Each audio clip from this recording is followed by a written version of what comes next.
também nosso companheiro, pastor local, evangelista Edmilson Marinho, que é o meu dirigente lá na congregação, em Morada dos Palmares. Quero agradecer também por estar aqui compartilhando esta santa tribuna e falar da palavra de Deus. Quero compartilhar com vós uma mensagem a qual Deus colocara em meu coração no livro de Juízes, capítulo de número 6, livro 2 Juízes, capítulo de número 6, versículo de número 11 e 12. Juízes, capítulo 6, versículo 11 e 12. Escrito está: e veio ali um anjo do Senhor e assentou-se debaixo de um carvalho que ficava em Ofra, que pertencia a Joás o Abiesrita, e o seu filho Gideão debulhava o trigo no lagar para escondê-los dos midianitas. Versículo 12.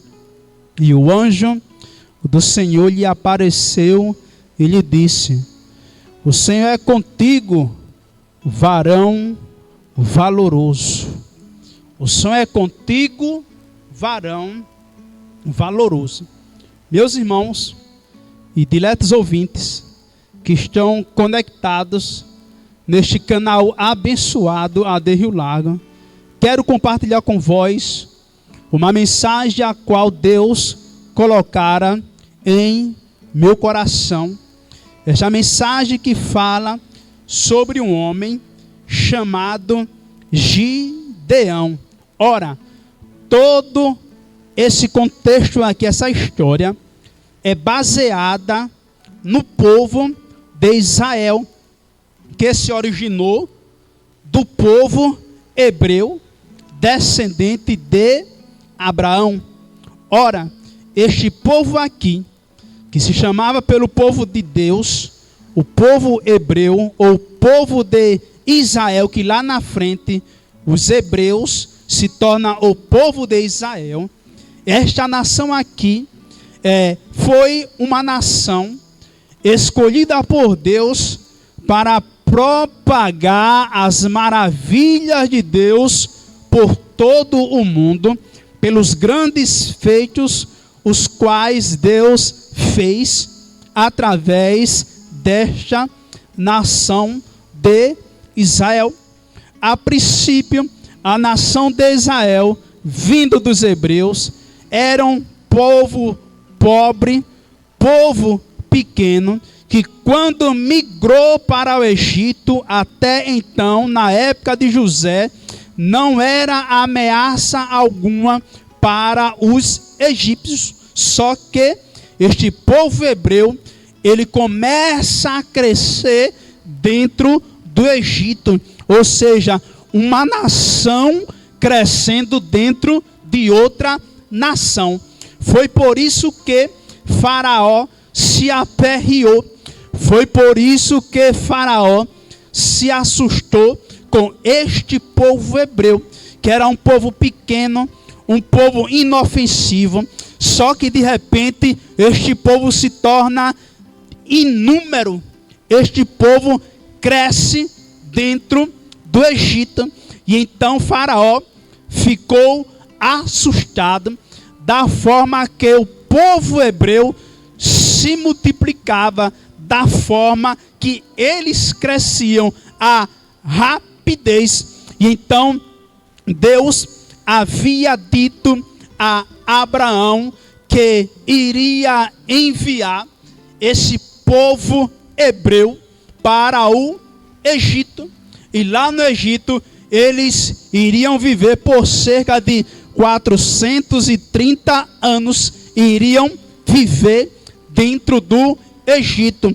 E passando 30 anos, que é a época que José estava vivo dentro do Egito, aquele povo hebreu estava protegido, estava resguardado por José.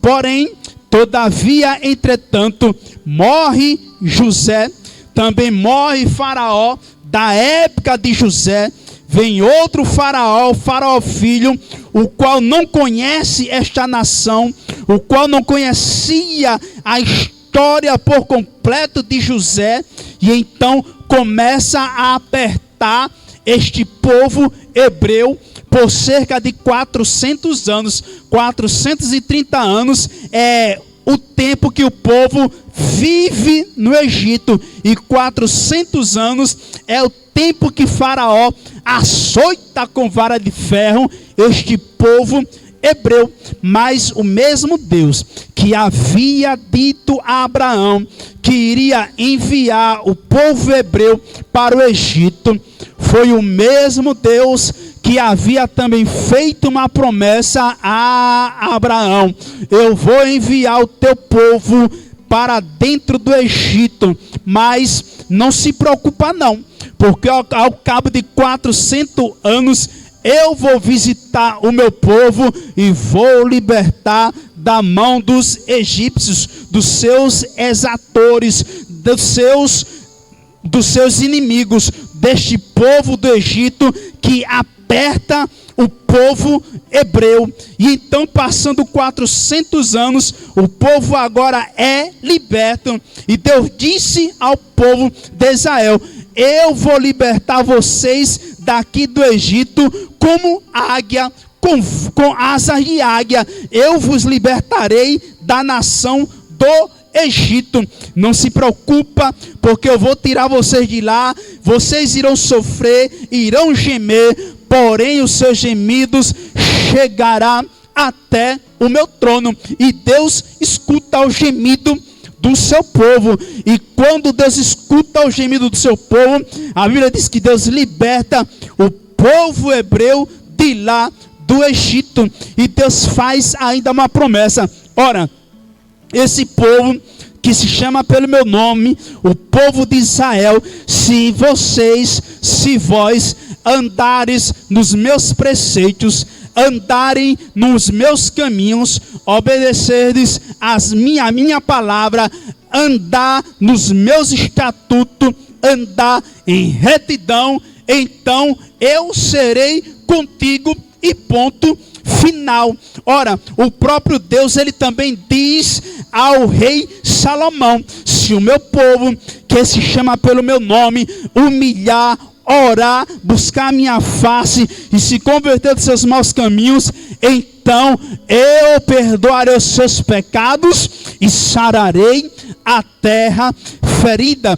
Deus, ele faz uma promessa à nação de Israel. Que promessa é essa? Que a nação ande nos seus caminhos, nos seus preceitos, nos seus estatutos, na sua palavra, na sua lei. E o povo andando nos seus caminhos estavam debaixo da proteção da mão de Deus. Foi essa a promessa, que o povo não se desviasse do caminho do Senhor.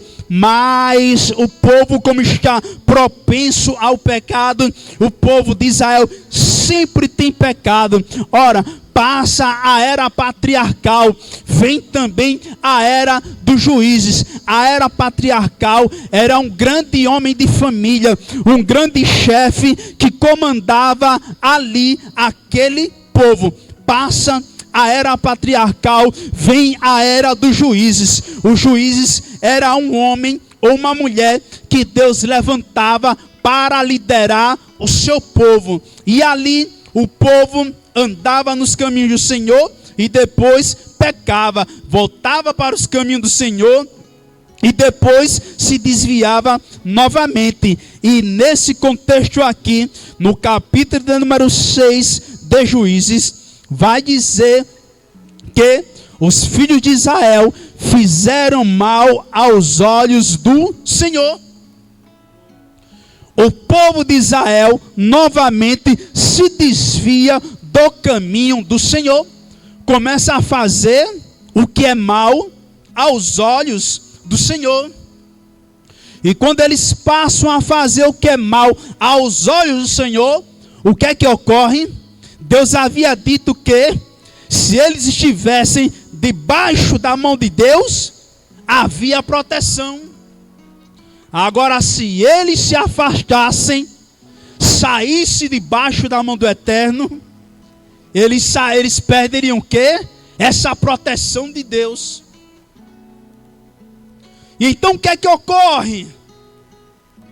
Ocorre que eles saindo debaixo da proteção de Deus, um povo chamado Midianita passa agora a perseguir o povo de Deus. E a renda, o lucro na época dos juízes do povo de Israel, nesse contexto do capítulo número 6, eles se mantinham de quê? Do boi, da ovelha, da vaca e do trigo. E então, quando a vaca produzia os seus filhotinhos, quando as jumentas davam as suas crias, quando as ovelhas produziam, da lã das ovelhas se faziam tecidos, roupas. E também os midianitas, e também o povo de Israel plantava o trigo e colhia. E quando todos os seus celeiros estavam cheios, aí vinham os midianitas. Os midianitas, juntamente com os amalequitas, entrava dentro da nação de Israel e roubavam tudo. Roubavam os bois, roubavam as jumentas, roubavam as ovelhas e todo o trigo. E a Bíblia diz que o povo se empobrecia. Por que o povo se empobrecia? O povo se empobrecia porque quando eles juntavam as suas rendas, vinham os midianitas e roubavam toda a sua renda. E o povo ficava pobre. E quando eles ficavam pobres, devido a esse furto, este roubo, passava-se um ano, produzia de novo. Vinham os midianitas, roubavam novamente. E o povo ia se empobrecendo. E essa luta, esta batalha, permeou, durou ao longo de 7 anos.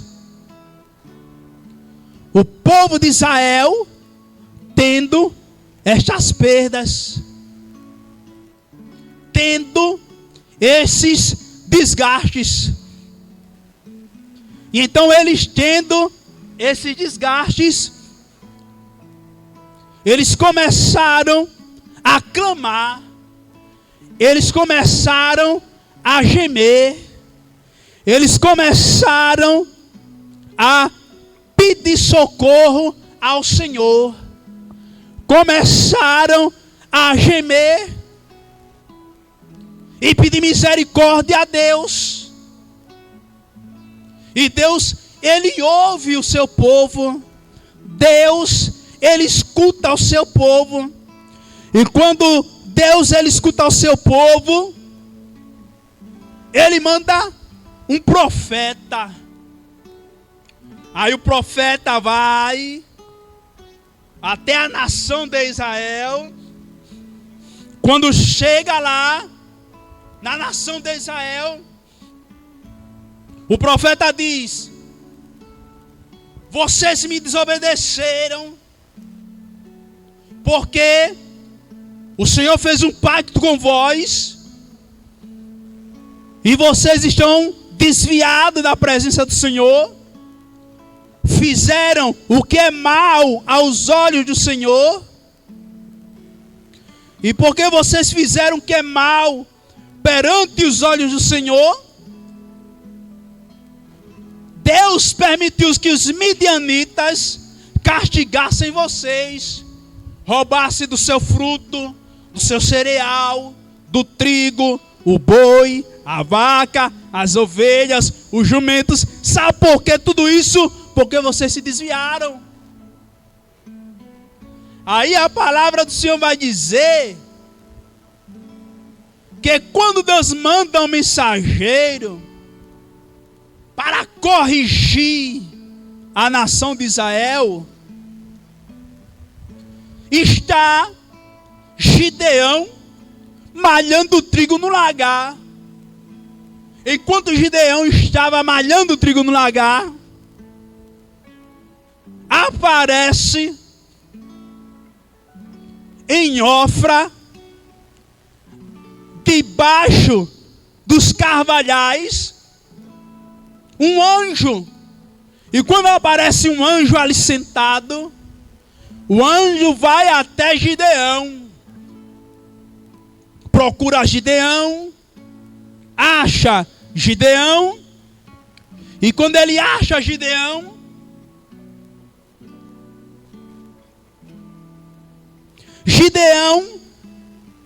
ele está trabalhando.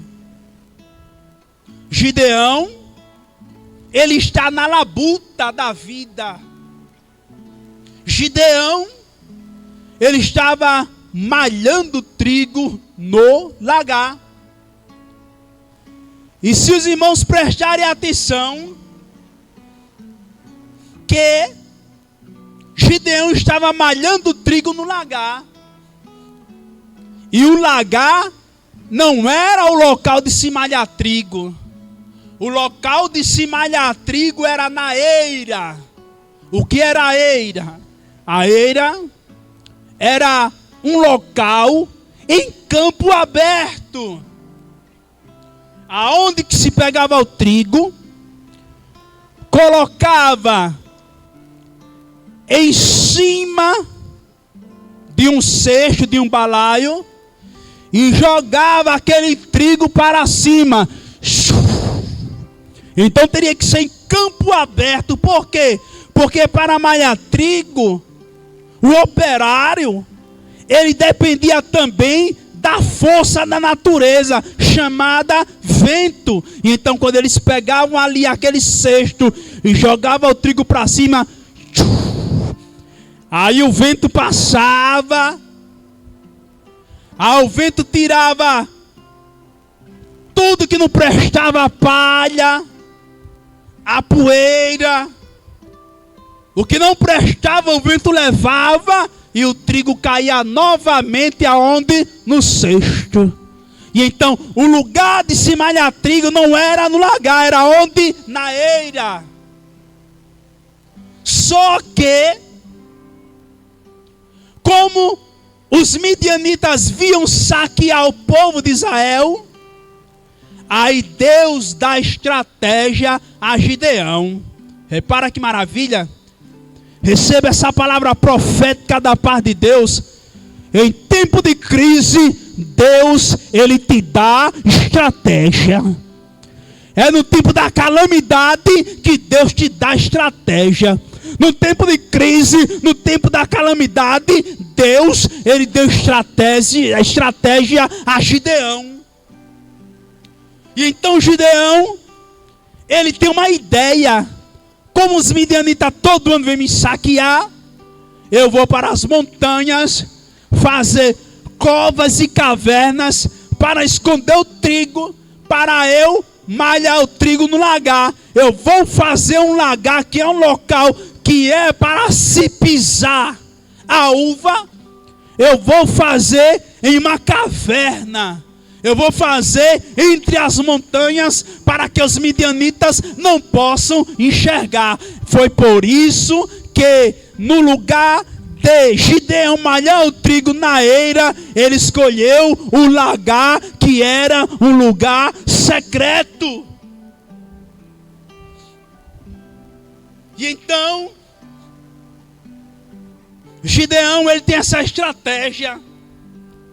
Começa a malhar o trigo no lagar. E quando ele está malhando o trigo no lagar, é quando o anjo aparece a ele e diz: ei, rapaz, o Senhor é contigo, varão valoroso. E enquanto ele estava ali, malhando o trigo no lagar, jogando o trigo para cima, todo suado, trabalhando, aí aparece o Senhor e diz: o Senhor é contigo. E quando o Senhor diz, o anjo diz: o Senhor é contigo, aí ele indaga. Ele faz uma pergunta àquele anjo: se o Senhor é comigo, por que me veio toda essa angústia? Todo esse sofrimento? A pergunta que Gideão faz é uma pergunta que até hoje ecoa. Por que ecoa? Porque é a pergunta que muitas das vezes, em meio à calamidade, em meio ao desânimo, nós perguntamos a Deus. Quantas e quantas vezes você tem dito: se o Senhor é comigo, por que é que eu estou passando por isso? Por que tanto sofrimento? Por que tanta angústia? Porque eu estou desempregado? Porque eu estou desempregada? Porque eu estou enfermo? Por que é que eu estou com uma doença? Se o Senhor é comigo, por que me sobreveio todo este mal? Foi a pergunta de Gideão que até o dia de hoje ecoa em nós. E então Gideão, a pergunta que ele fez não foi uma pergunta incoerente. E quando ele diz, quando o anjo diz a ele que o Senhor é com ele, e ele diz: porque me veio sobre mim, sobre nós, todo este mal. Aí sabe o que é que o Senhor diz? Não temas. Em meio à calamidade, que o Senhor diz a você: não temas.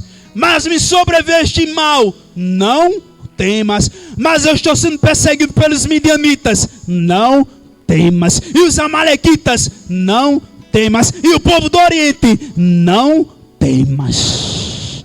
Muitas das vezes vem a lágrima, vem a angústia, vem a decepção, vem a provação, mas o Senhor diz: não temas. Aí Gideão diz: mas por que não temas? Aí Deus diz: porque eu sou contigo.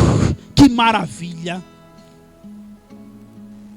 Não temas, porque eu sou contigo.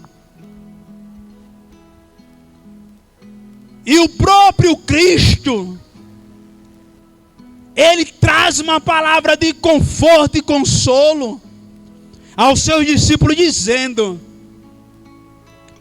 eis que estou convosco todos os dias, até a consumação do século. Quando ele diz: eu estou contigo todos os dias, ele está dizendo: não temas, porque eu estou com você na segunda, na terça, na quarta, quinta, sexta, sábado, domingo. Eu estou contigo. E ele está dizendo a você, nesta manhã: eu sou contigo. E quando ele diz a Gideão: eu sou contigo, e ele diz mais: porque você livrará a Israel, o seu povo, o meu povo, das mãos dos midianitas. Porque os midianitas oprimiam o povo durante 7 anos. Foram 7 anos os midianitas saqueando o povo de Israel. 7 anos roubando o boi, a ovelha, o jumento e o trigo de Israel. E então ele disse: é através de você, Gideão, que eu vou livrar a nação de Israel das mãos dos midianitas. Não temas, porque eu sou contigo. E quando ele diz isso, Gideão, ele ainda levanta um pretexto. Mas eu sou o menor da tribo de Israel, e o menor da casa do meu pai. Sabe o que é que Deus diz? Eu sou contigo. E esta é a palavra de Deus para a tua vida. Deus, Ele é com você. Para que temer? As lutas vêm. Mas as mesmas lutas que vêm são as mesmas lutas que passam. E então Deus, Ele contou com Gideão, que estava malhando trigo no lagar. E Deus, Ele falou com Gideão. Deus, Ele disse a Gideão que iria livrar o seu povo através dele. Gideão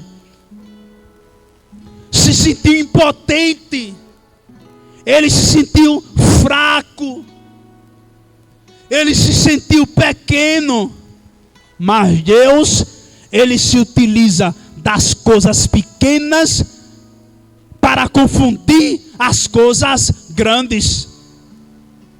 E então Deus escolheu o menor de Israel, da tribo de Israel, que foi Gideão.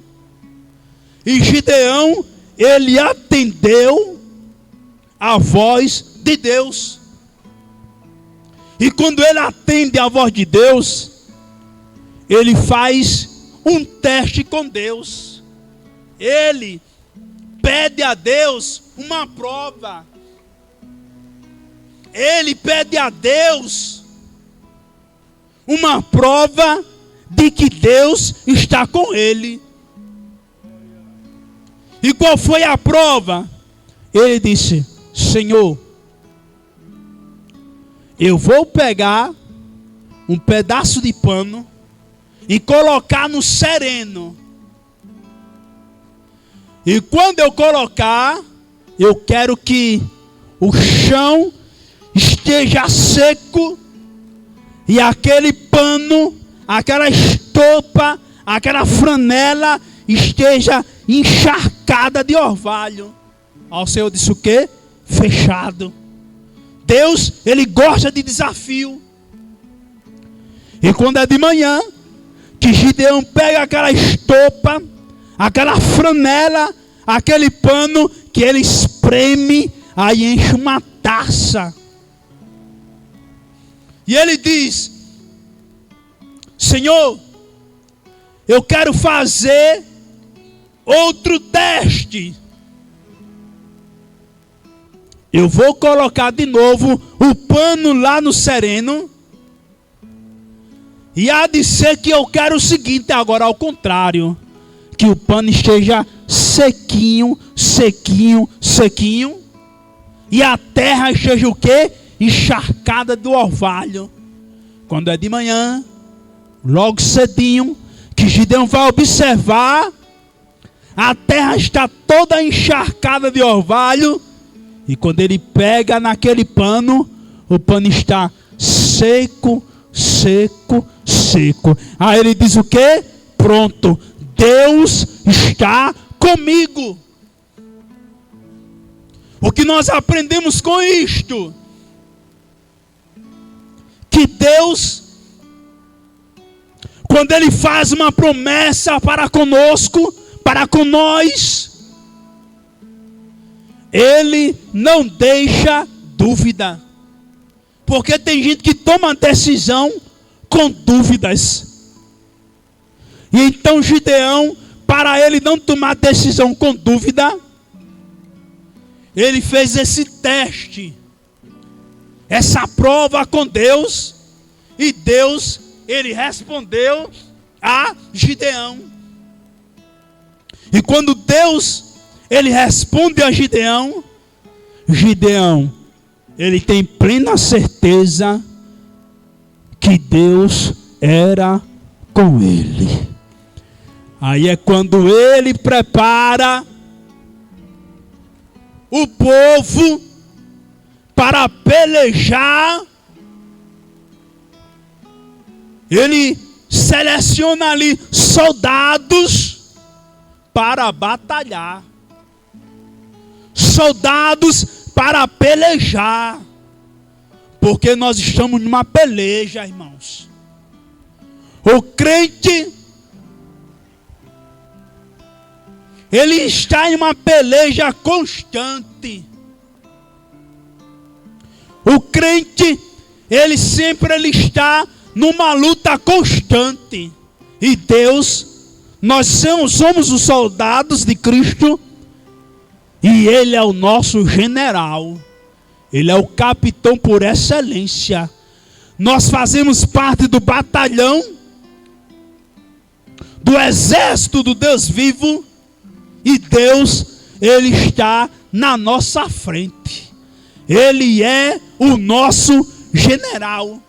E Deus deu vitória a Gideão, porque Gideão creu que Deus era com ele. E o interessante é que Gideão, quando ele estava malhando trigo no lagar, ele malha o trigo no lagar, um lugar desconfortável que não era local de malhar trigo. Ou seja, mesmo em meio a lugar desfavorável, desconfortável, o Senhor era com Gideão. O local não estava propício, não era propício, era desfavorável e também era desconfortável. Mas o segredo não era o local, o segredo era a chamada de Deus na vida de Gideão. E então, o que importa é a chamada de Deus na tua vida. Se Deus ele prometeu, Ele vai fazer se cumprir na íntegra. Por quê? Porque nenhuma das suas palavras irão cair por terra. Porque o Senhor, Ele é contigo. Eu irei orar pela tua vida. Para você que quer aceitar Jesus. Você que se encontra em um momento desconfortável. Às vezes é uma doença, uma enfermidade. Às vezes é uma perseguição. Mas mesmo em meio ao local desconfortável, o Senhor era com Gideão. O Senhor, Ele é contigo na manhã deste dia, para te dar livramento, para te dar vitória, para te visitar. O Senhor, Ele é contigo. Aonde você estiver, coloque a mão no seu peito, na sua cabeça. Eu irei fazer uma oração pela sua vida, para você voltar para Jesus, para você aceitar Jesus, e também para você que se encontra igual Gideão, em um momento desconfortável, desfavorável, mas o Senhor, Ele é contigo. Deus nesta manhã vai se levantar do seu trono para te dar vitória. Quantas pessoas já aceitaram Jesus, Kennedy? já duas pessoas, duas, não é isso? Duas pessoas já aceitaram a Jesus.